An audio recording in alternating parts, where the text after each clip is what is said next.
Yo, what's up, everybody? It's your boy Big Mike in the building. I got my boy, my co-host in the building with me. What's up, Boogie Bob? How you living, man? Hey, Big Mike. I just, mowing the lawn and doing some tree trimming and hedge trimming and weed pulling and then coming in and resting. So trying to get the yard looking like it's respectable so the HOA won't write me up, but been good. Last night I watched the NFL draft. Did you happen to catch the NFL draft last night? I am not a football watcher for as the NFLs go, but I was kind of trying to keep a kind of a side eye on it just to see where Shador Sanders go. But I have not really been watching. What are your thoughts on it? A lot of offensive and defensive linemen. You know, football's won in the trenches, kind of like basketball's won in the paint, even though a lot of 3-point shooting going on. But I play fantasy football, so I have a vested interest on what players go where. Well, I know Shador fell to the second round. You think who? I don't know who's going to pick him up because I haven't been watching. But what do you think he's best fit as far as a quarterback? And I know we're off the subject because we are a basketball centric podcast. But what are your thoughts on as far as Shador? Well, a lot of the write-ups, since he didn't go to the Giants when they moved up in the first round, was uh, New Orleans was what a lot of the ESPN and the mock draft people were forecasting he'd go to New Orleans. He might not even get drafted in the second round. He may fall all the way to the third round. Wow, why would that be though? Well, they suspect his deep ball throw, arm strength. Mm, Uh, he's accurate. Of course, he played for his dad, so they're going to run plays just for him. But that Milrow kid from Alabama might get drafted before him. mm, that's crazy.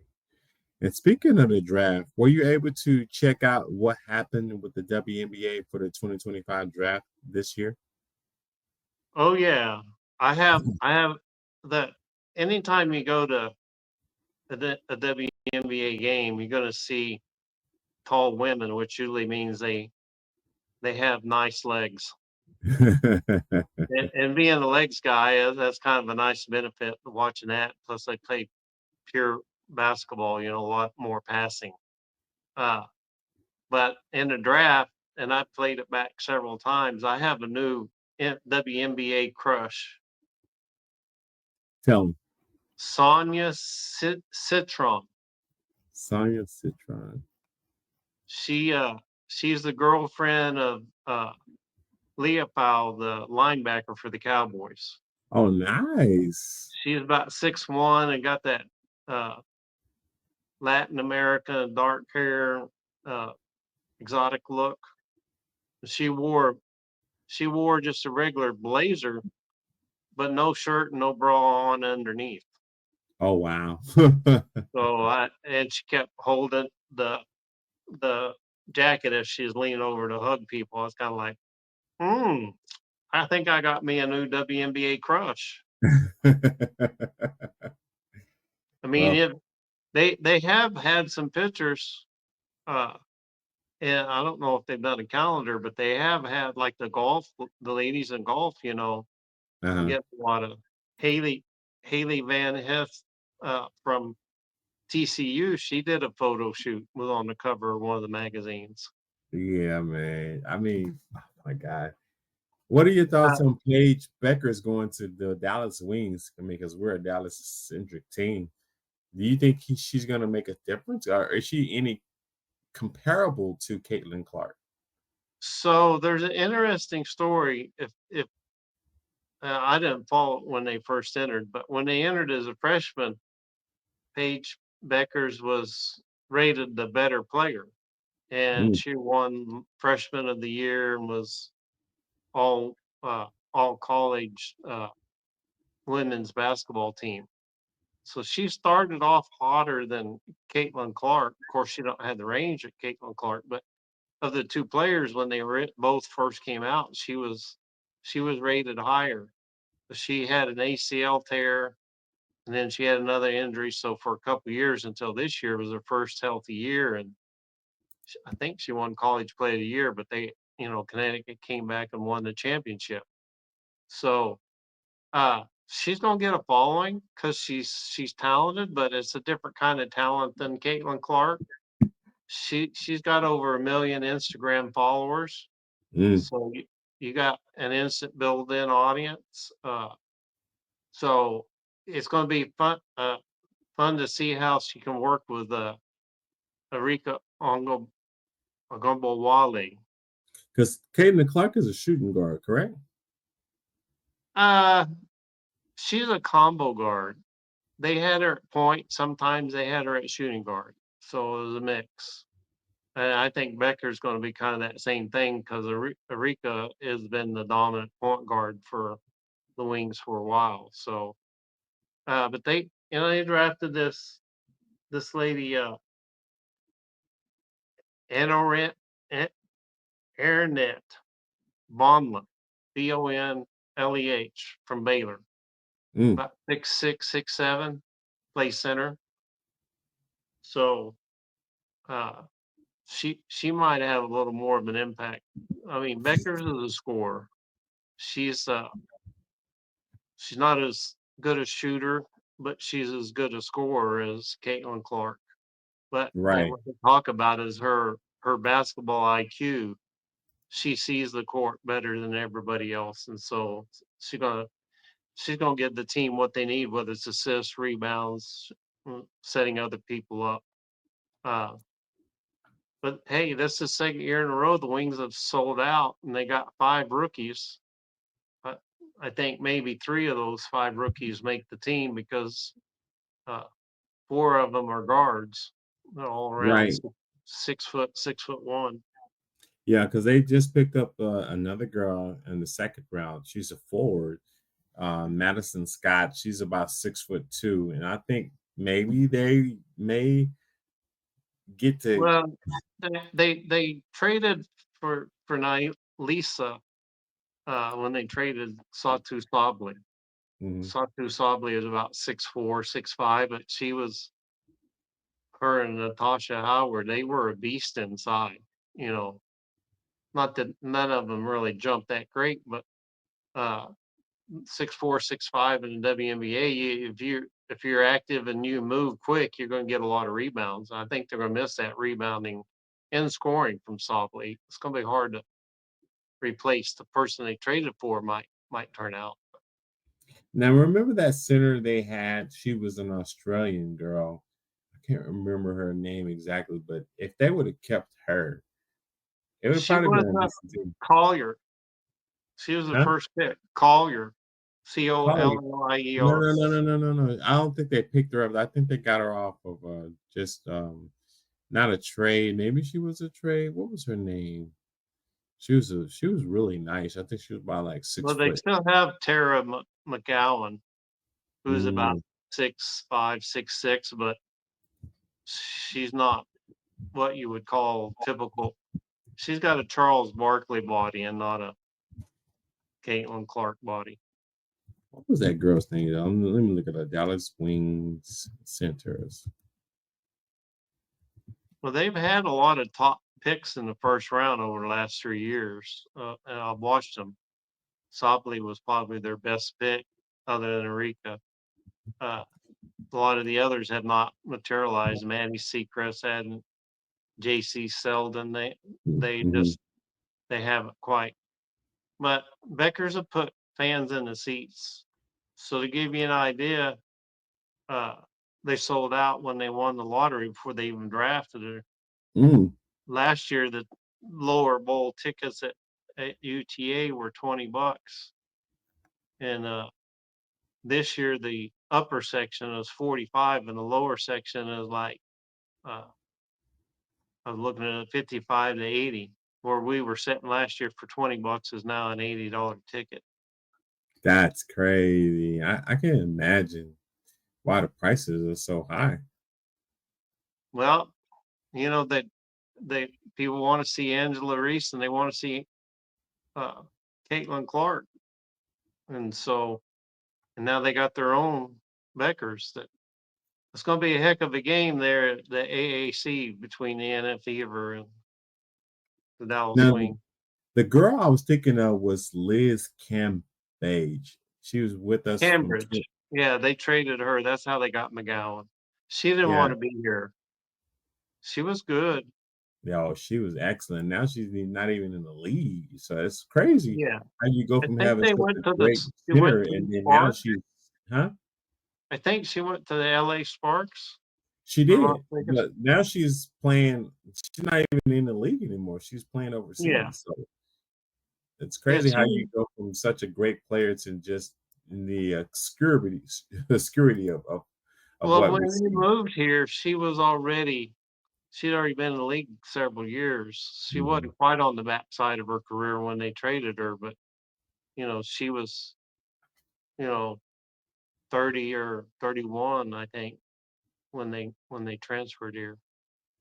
Yeah, it's facts. What do you think the Dallas Wings will do this year as far as what they added in the draft, which Paige Beckers is their first round draft pick? I I think they're gonna be better defensively. That was their Achilles heel last year. They didn't play in defense. They'll make the playoffs. Uh, but between Vegas, LA, and New York, and Chicago, it's gonna be tough. Those 4 teams are loaded. Liberty won it last year after losing to the Aces, and the Aces won 2 in a row, and Indiana Fever have added to their rookies from the last 2 years, so and then you got the Vegas team.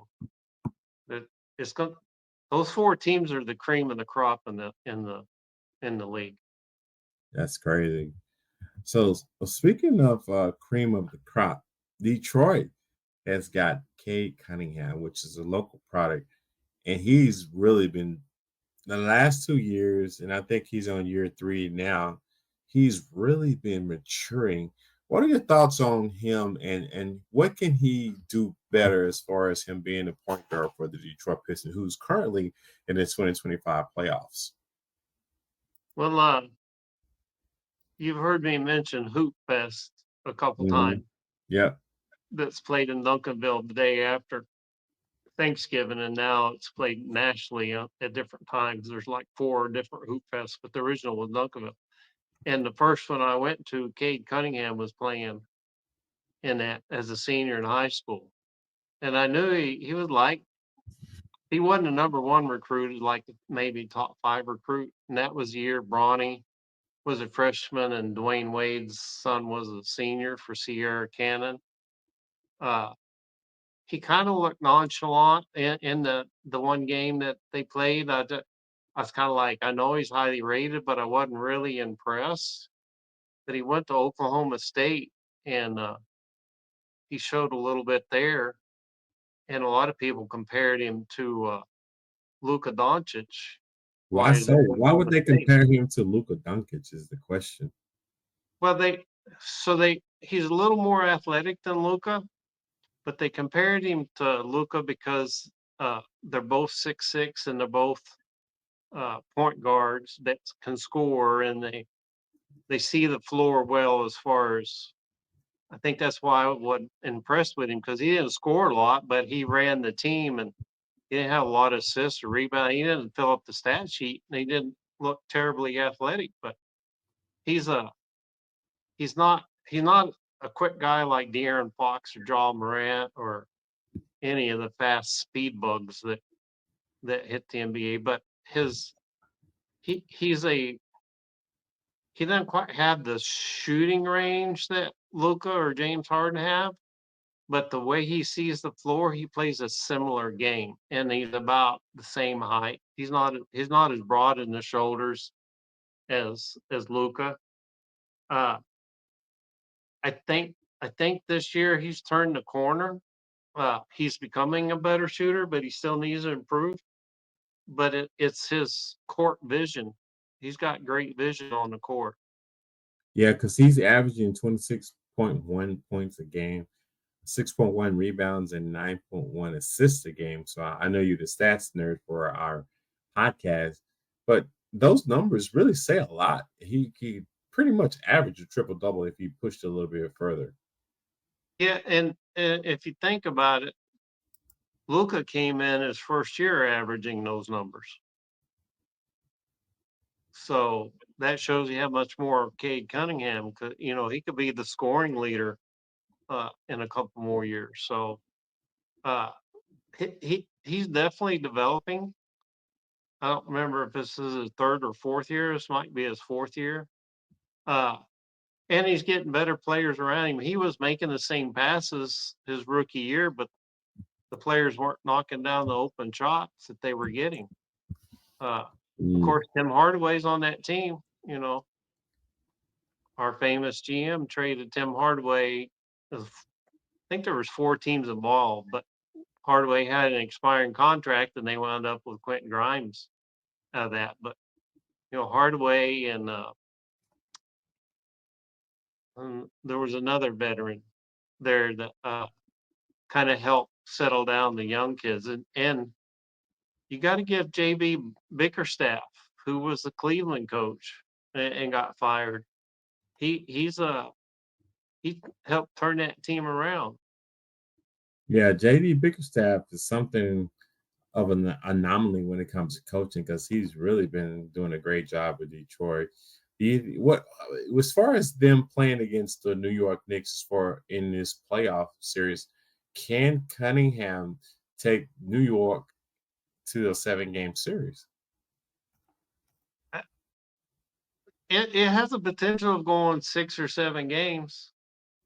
He's big enough that he can give Brunson a little bit of trouble, and then he can also, you know, force the switch to where Brunson can't just hide on defense.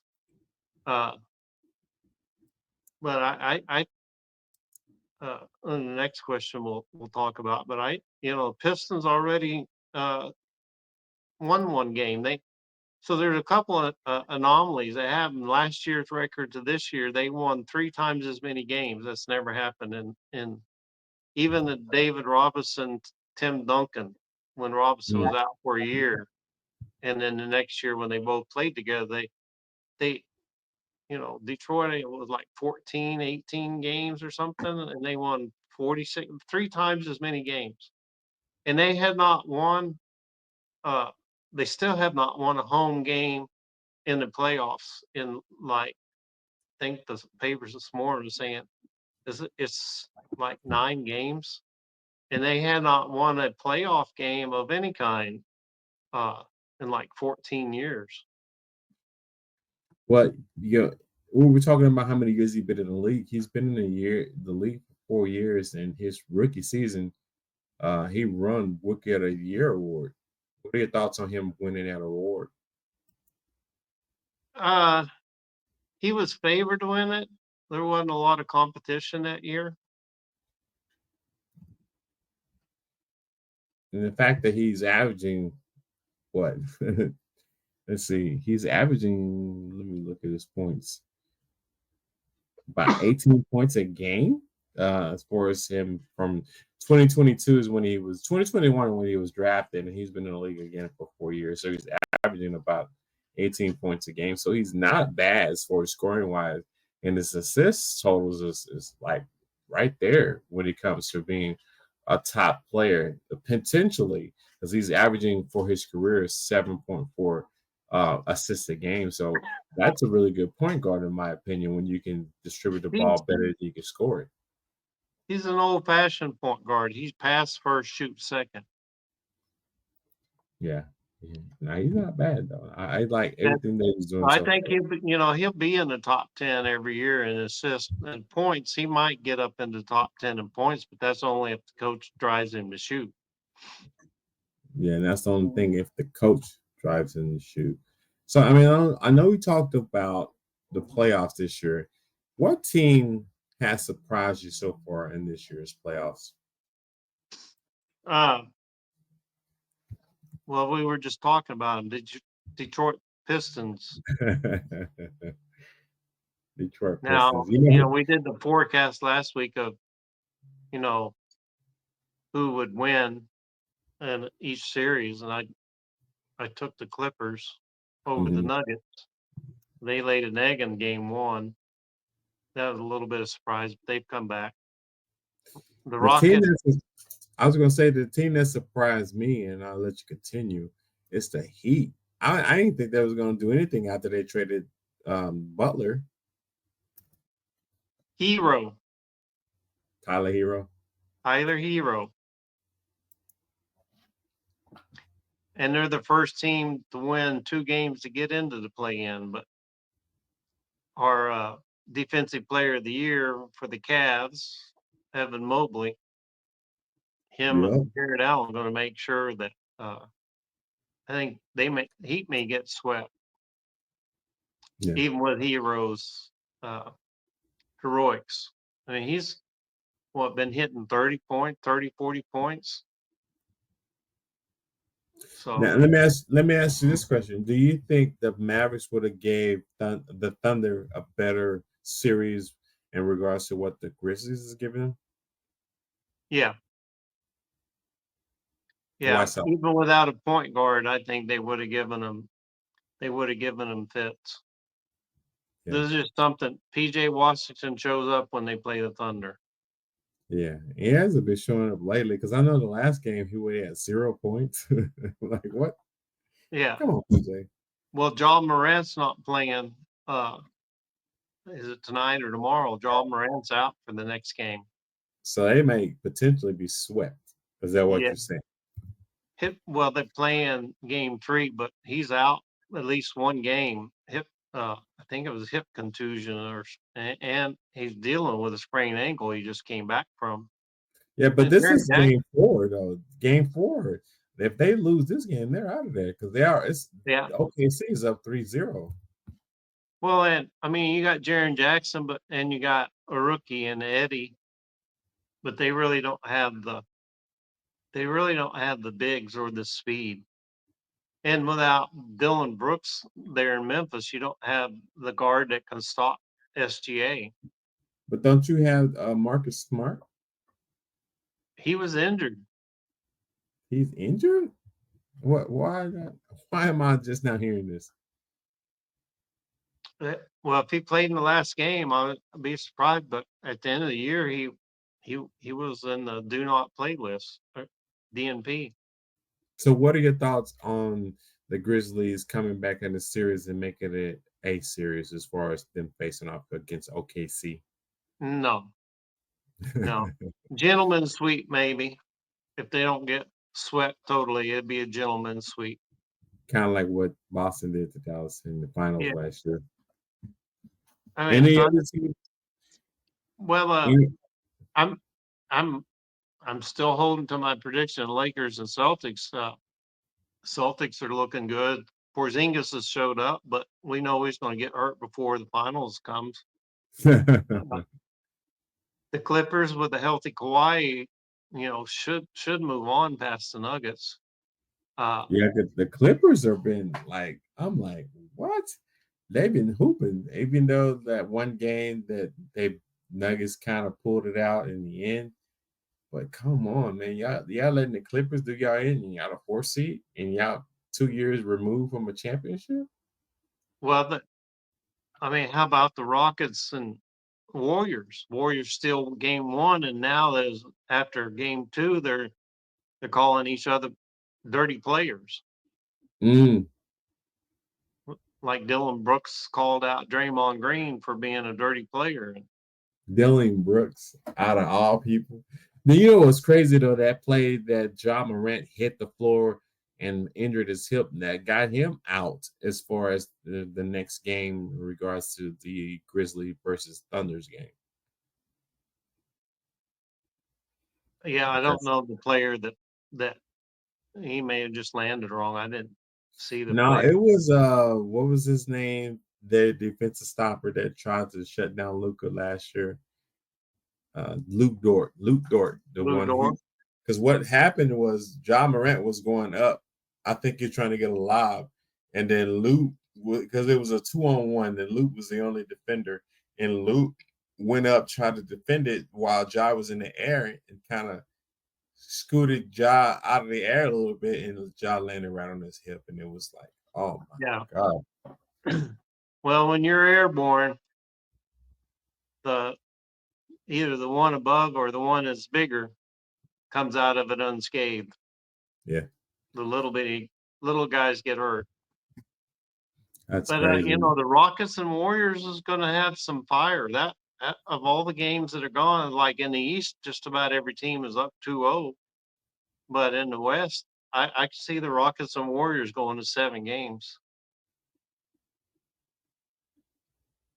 So, give Which me your thoughts on the which Rockets. Do would you be think good. they're a Which would quality be team good with for their the coach? Thunder because you look at LA and the matchup there. If the Rockets Warriors go 7 games in LA, if they finish their business early, then they have a nice rest before they have to play Rockets or Warriors.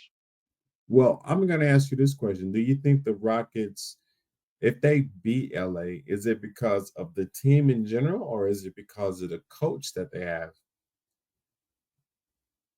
Uh, I would lean toward the coach.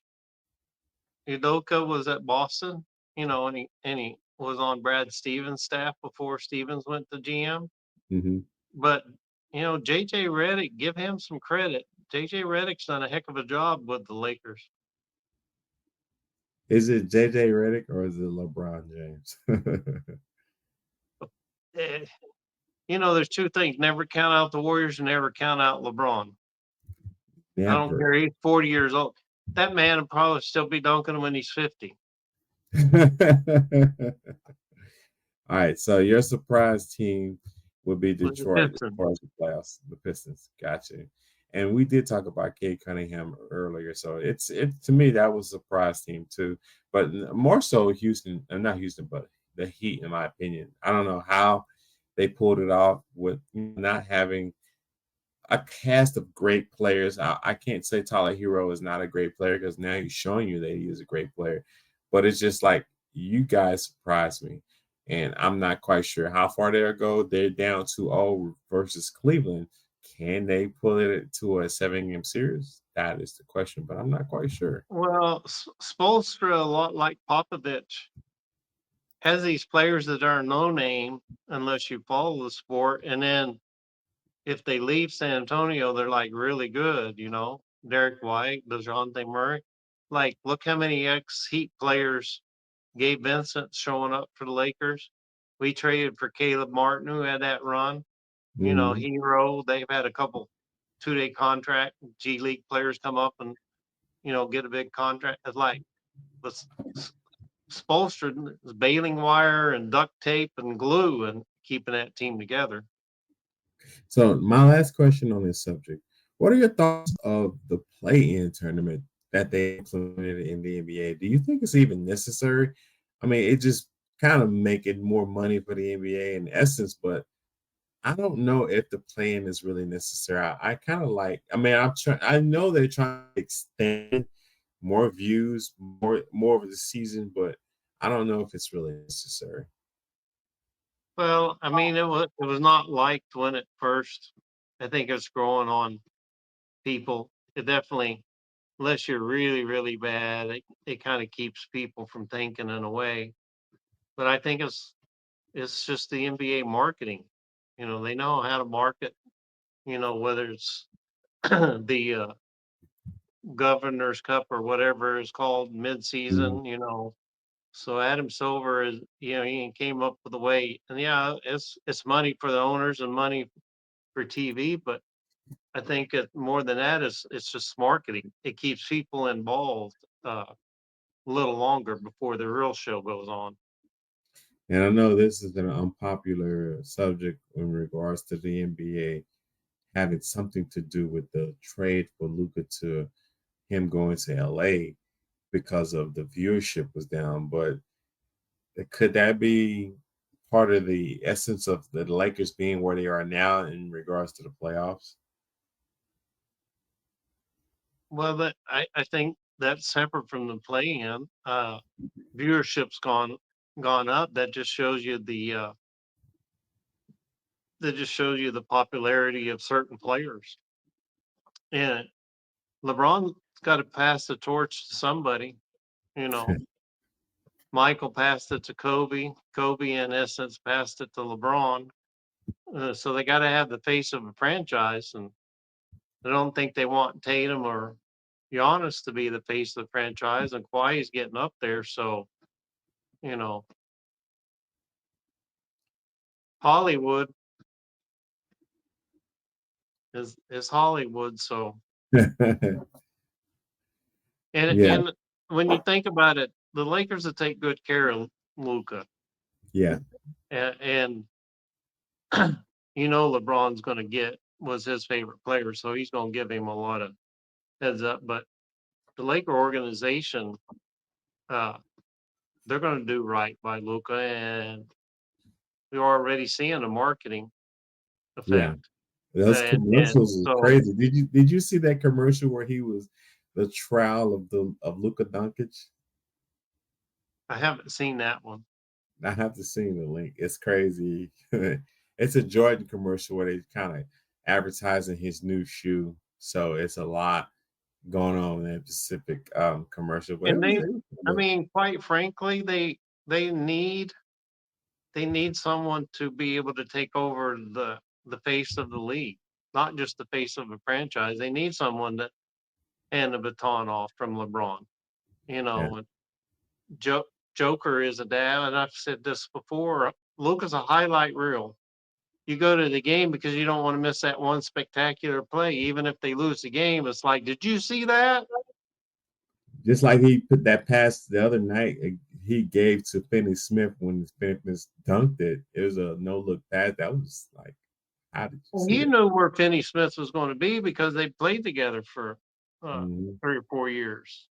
So Finney Smith was like set up on the corner three, and the guy came out. He just cut to the rim. Luka is like that, kind of like J.J. Barea and Devin Harris when they ran that backdoor screen, and J.J. would thread it in there once or twice a game, and it would be like eye contact. So he didn't even have to be looking at Dodo to throw that pass. He knew where he's going to be. And speaking of spectacular teammates for Luca, Jalen Brunson winning the 2025 Clutch Player of the Year. I mean, I'm not quite sure what year this particular award came into play, but your thoughts on him being clutch? I mean, I could see him being a good player, but being clutch, that's saying a lot. So it's a relatively new award, and when you think of clutch, you think of somebody like Kyrie or somebody that when the game's a one possession game and you got to get a bucket. Hmm. But the sole reason that he won the award is he had more game winning shots than anybody else. He had Mm, 13 or 14 game winning shots. So, a mm, lot of teams, a lot of coaches are going to spread it because they don't want to be that predictable. Uh, you got to remember, Brunson was two-time consecutive back-to-back years NCAA College Player of the Year, yeah. and his dad played. He's you if you really watch his game, a lot of his moves is start, stop, accelerate, decelerate, the fade, the fake up, the fake back, then lean back and shoot. We got a lot of Luca game in his shot creation. I was just So about to say the same thing because he also made that comment that a lot of people think that Luca, when he first came in the league, was not that great of a player, but Bronson was like, man, his dude in practice is killing everybody. So I don't know how I'm going to make this team if he is basically doing what he's doing. But again, Bronson did make well, the team, but he got better. Hit Brunson as a rookie, he was okay, and he was a backup. And even Carlos said he had trouble hitting a 3-point shot. In that third year, he got to where he was like. But when Jason Kidd started him that year that went to the Western Conference Finals around January, that's kind of when his game started exploding. And against Utah, Luka didn't play that same left calf strain. Luka didn't play the first two games, so it's Spencer Dinwiddie and Jalen Brunson against Utah, and Donovan Mitchell was on that team. So you could see the transition happening that year during the year, and he was a completely different player than he was as a rookie, and that's second round. He didn't even go in the first round. It's like pick 32 is like the second pick of the second round, and he's got better since he's got in New York. The coach is giving him some freedom. He got a long relationship with Thibodeau, so I mean it's shades of when Steve Nash left and got better at Phoenix, and we're like, how'd you let that player go? Well, he wasn't that player when we had him. Yeah, because Brunson was really, really good in Dallas, particularly because if you remember that playoff series they played against Phoenix and Duncan was out that one game, if it wasn't for Brunson being heroic in that particular game, Dallas would have never won that series. So I think I credit him for being clutch in that essence. I don't know why we need so many awards in regards to his. Well, so the award is kind of a misnamed. It's game-winning shots. In other words, his shot buck was the bucket that gave him the win. But he won 2 championships at Villanova, and the Nova boys they stick together. Uh, I saw him in 2018, and he didn't score much, but DiVincenzo had one heck of a game in the finals, NCAA finals. And I was looking at Brunson, I'm kind of like, how is he College Player of the Year? He has good handles. So he's added to his game. His shooting's got better. Uh, but he always had this part of the game, the mental part of the game. So you can learn new moves. That's the thing Magic and Larry Bird did after they duked it out in the finals. They would go on the back and come up with a new move or a new shot. Dirk did the same thing. So give Brunson credit. He's not been stagnant. He got the big money and he's still continuing to improve.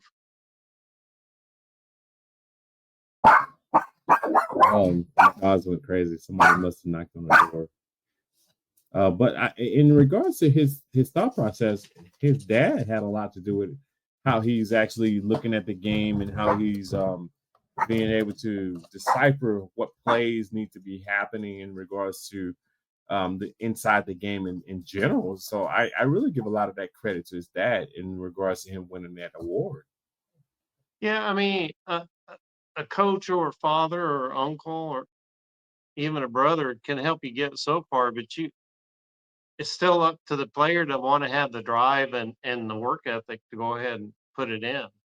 You know, I give him credit that he watched Luca and saw that you didn't have to have tremendous speed. And he didn't play here when Kyrie was here, but he's got a little bit of handles like Kyrie in a way. But he also makes the dumb moves every now and again, and you're kind of like, okay, you scored a lot and you got these assists, you hit some 3-pointers, but then it's like, what did you throw that pass for? You Yeah, scratch your head and you scratch your head and you go, but he's steady. He's not flashy. He's not slow, but he's not fast. I mean, he's not going to give you a show like John Moran or Darren Fox or SGA, but he's steady. He's he's just he's an all around. There's the only weakness, and he's got better at defense, but really his only fault is he's small. yeah, and I I don't know what as you broke it down as far as the game winning shots is one of those ones that kind of dictates why players win that award. I can see him actually being that candidate and being the one that wins the award. So it makes a lot of sense to me. But Yeah, and I mean a lot of that. He's made the shot. It was one thing for the coach to call the shot, but player don't make it. It don't matter. You can draw up great out of bounds. So, but Thibodeau's basically put it in his hands to when it comes down to one possession game to go win it. no facts. And again, I'm a Brunson fan, Not going to slight him for anything that he's done so far. I think he's having an amazing career, and it reminds me a lot of when it comes to dads training their sons to be great players. Lamar Ball. You know what I mean? Like I gotta give him credit for how he's taking his two boys to where they are in Chicago and Charlotte to what they're doing now. So I give kudos to Brunson's dad for being where he's at as far as career wise and Jalen And regarding there's his. there's one other dad. Uh, we've heard more about the player than his dad, but Tyrese Maxey's dad was an NBA player, and you got to give his dad credit for helping Tyrese be ready for the NBA. Facts, facts. And speaking of NBA teams, the Brooklyn Nets, man, they have so many great players come through that franchise.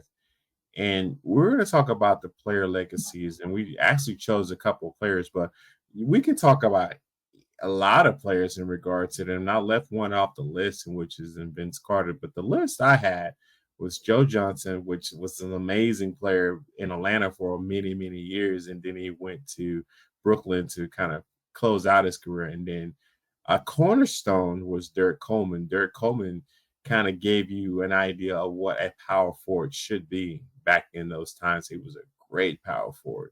And then a great guard in essence was Jason Kidd. Jason Kidd, when he got there, he actually elevated that team a lot and got them to some NBA finals. So on your list of far as legacy players for the Brooklyn Nets, give me your thoughts on what were your legacy players. Well, I've got one that wasn't on my Mount Rushmore that that I picked. Uh, as you mentioned, there were some notable players. So, Richard Jefferson, Vince Carter, and Jason Kidd all played together on the team that went back to back, went to the finals and lost to the Lakers. People forget Brooke Lopez played for the Nets, and Dr. J played for the ABA version of the Nets. Even though Wild Dog and I would put Dr. J on the 76ers Mount Rushmore. Uh, and you mentioned Derrick Coleman. I started to pick Derrick Coleman because I actually got to see him in college play when they were in Dallas playing in the Midwest Regional Final, and he was drafted first overall. He won Rookie of the Year in 1991. His career stats were 16.5 points and nine rebounds. But that's not who I chose. I'm gonna throw it for a loop because you may or may not remember this guy, Okay. uh, Buck Williams. The center. He play for and correct me if I'm wrong. Wasn't he a Chicago Bull at one point in time? Uh, I don't know if he played for Chicago, but he played the majority career for the Nets. Mm-hmm. So this is before I go into stats. He was a hard-nosed defender. He was a glue player, a power forward, and for his career numbers, he averaged a double-double. Think about how many players have averaged for a season to average double-double is one thing, but for your career. So here is his career stats: 12.8 points a game, 10 rebounds a game, 1.3 assists. You considered kind of uh, well, he played power forward, but when he played, he was rookie of the year in 81, 82. That's how far back. He played 17 seasons. So people in the 80s that played in the beginning of the 80s and 90s, we're talking about Bad Boys and Pistons and, the Jordan rules. You come into the paint, you get knocked down. If there's no blood, there's no foul. I mean, it was rough. That very few players played 17 seasons through the 80s. That'd take you all the way to 97. But he was Can you rookie of the year. imagine if you were playing, if you was an NBA player playing in the no blood, no foul league? Uh, he, he was kind of a Dennis Rodman that could score, but he was just as good a defender. He was for that day. He was a little undersized against the Karl Malones and a little taller than Barkley, but not quite as big. But he held his own. The 17 seasons through the 80s and early 90s. So, and get this in 83, 84. So this is a year before Jordan. Mhm. You had Bird, McHale, you had James Worthy. Uh, you had a lot of 83, 84. He led the league in rebounding. Wow. 5 times he had MVP shares. 4 times he was voted on the defensive team. Twice he was first team. He was only an all-star 3 times. Now the East was loaded in the 80s. So, later on, the 84 Pistons had Rasheed Wallace. So you had to go guy like Rasheed Wallace. But 4 times defensive team, twice on the first team. 3-time all-star. Made the NBA team 1 time. And 1 time he got shares for defensive player of the year. So I know you like defensive players and you coach Always, defense first. always. I'm a defensive first guy anyway. So think about it. He defensive team 4 times, defensive player of the year voting share, all-star, But you led the said he league in played 17 seasons, so defensive player 4 times. He must have fell off somewhere. and led the league in rebounding, and his career averages are a double-double. Now, Mm, 12.8 points a game don't sound like much. Uh, and we're used to a lot of points even in the 80s when the score was 90 to 89. Uh, mhm. you still have, when Jordan came in the league, it was like 30 point. Iverson came in the league, but you know, I'd have to look up what Larry Bird. But it's one thing, they talk about triple doubles, but back in the 80s, getting a double double in points and rebounds, it was tough to just get that, for half of the games. But he averaged it for his career for 17 seasons, and so that's why I chose Buck Williams over Derrick Coleman. Even though Derrick Coleman's stats may look, uh, he didn't make the All Stars much, wasn't on the defensive team, but they both won Rookie of the Year. So for the viewers, you want to see some more hard nosed, no blood, no foul basketball. We used to call it football basketball. Go pull some tape on Buck Williams for the New Jersey Nets at the time, the Brooklyn Nets. And Buck Williams, he was a beast, from what I remember. And again, I thought he played for Chicago. I might have to double down and look at that.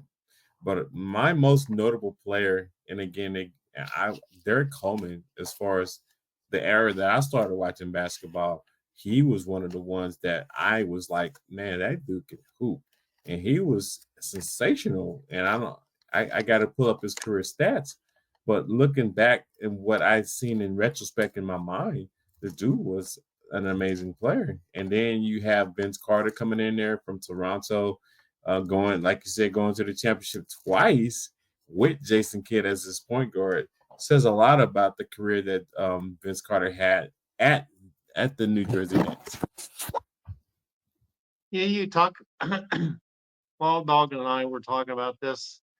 You know, peak season or you know the most number seasons. So obviously Carter and Kidd and Jefferson, they peaked when they were at New Jersey, Right. and they play. I mean, until this year, Vince Carter had the record of 22 years in the league.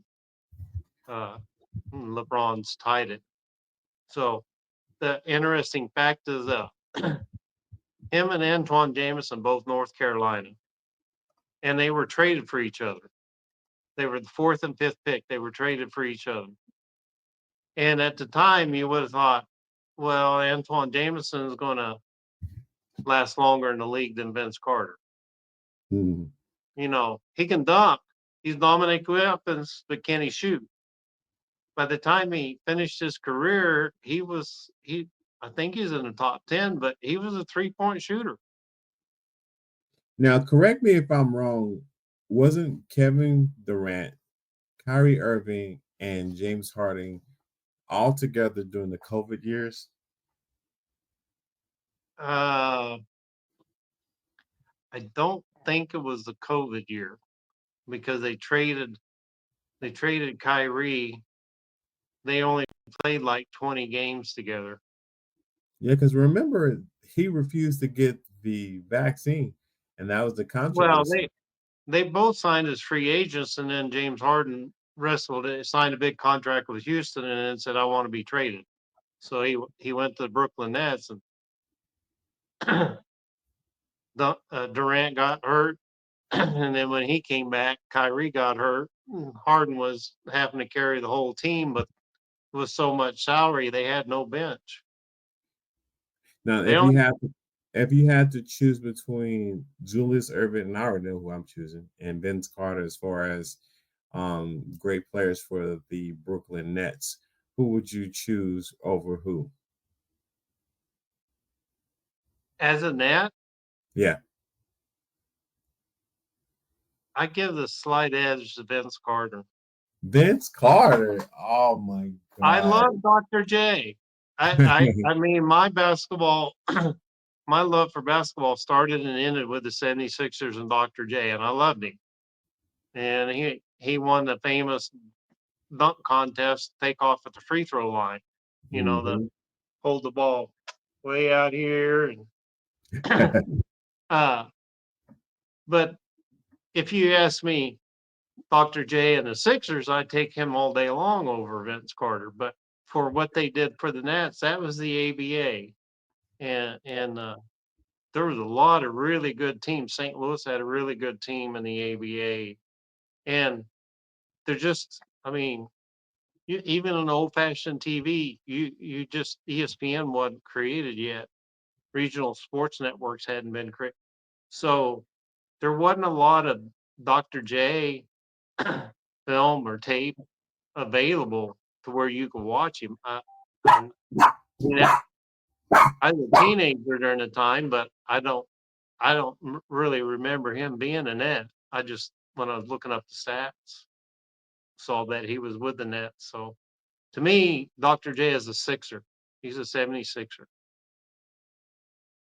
So in other words, his career would have been better just if he would have just stayed with the 76ers. Is that what you're saying? Yeah. I'm not mad at that fact at all. Not mad at that fact at all. Is there anything else you want to add to the legacy as far as the Brooklyn Nets go?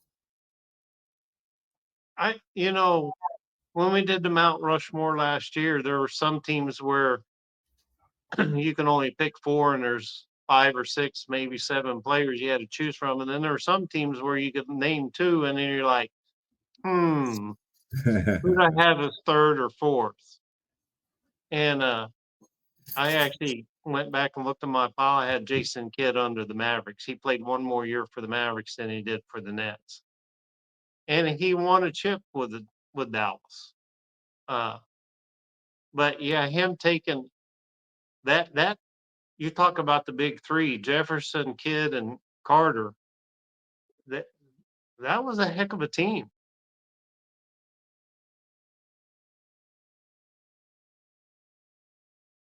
Sorry about that. My big old dog. She's the one to be in the camera. He Um, wanted some love. yeah, she's a sweetheart. Down, Jake, down.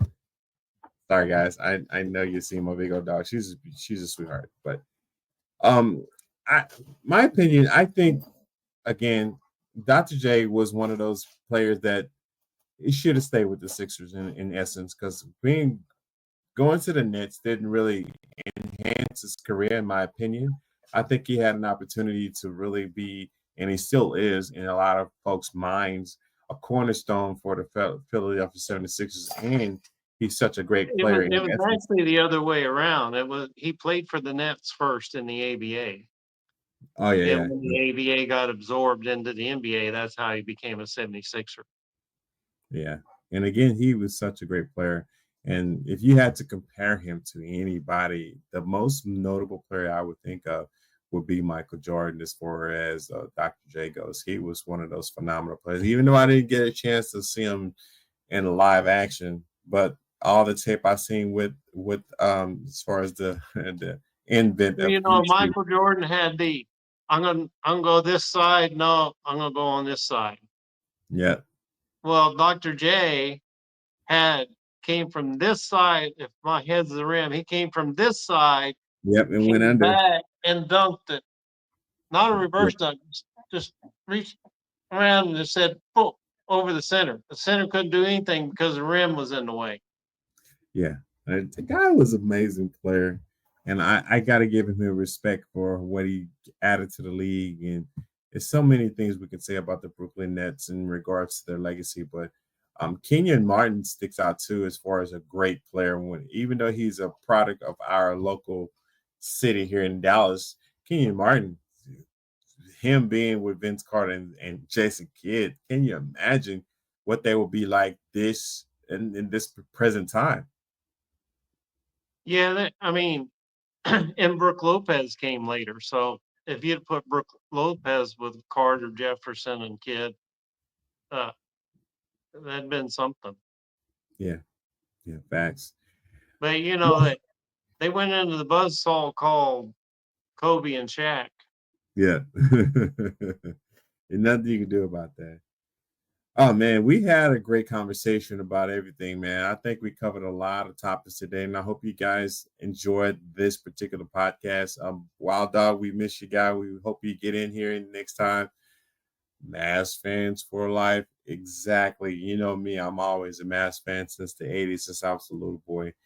Bob, tell the people where they can find you at social media wise, and give me your social media handles. Subscribe, it's right up there. Swish Eh, for real. Switch for real. Switch for real, y'all. Make sure y'all subscribe. If there's anything you want us to talk about, please drop it in the comment section below. We will definitely talk about it. We'll put it on the agenda. We put it on the podcast, and we'll make sure we actually put it in there.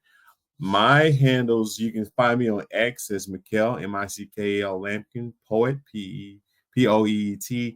And I'm also here on Switch for every week, every podcast. I'm always going to be here. So we're trying to make it happen. We're trying to make sure you guys enjoy the show. And I appreciate all you guys who's been subscribing, giving us thumbs up, likes, all that good stuff, man. We appreciate it, man. Make the algorithm go crazy. Switch for Real, man, is one of those channels that we just try to give you great stories, great podcasts, and keep you entertained. We're Dallas eccentric, and we're going to keep being Dallas eccentric. So keep watching. We appreciate y'all. We are out, guys. Boogie Bob, thank you, man, for coming on. Switch for Real. Salute, guys. Have a great one. All right.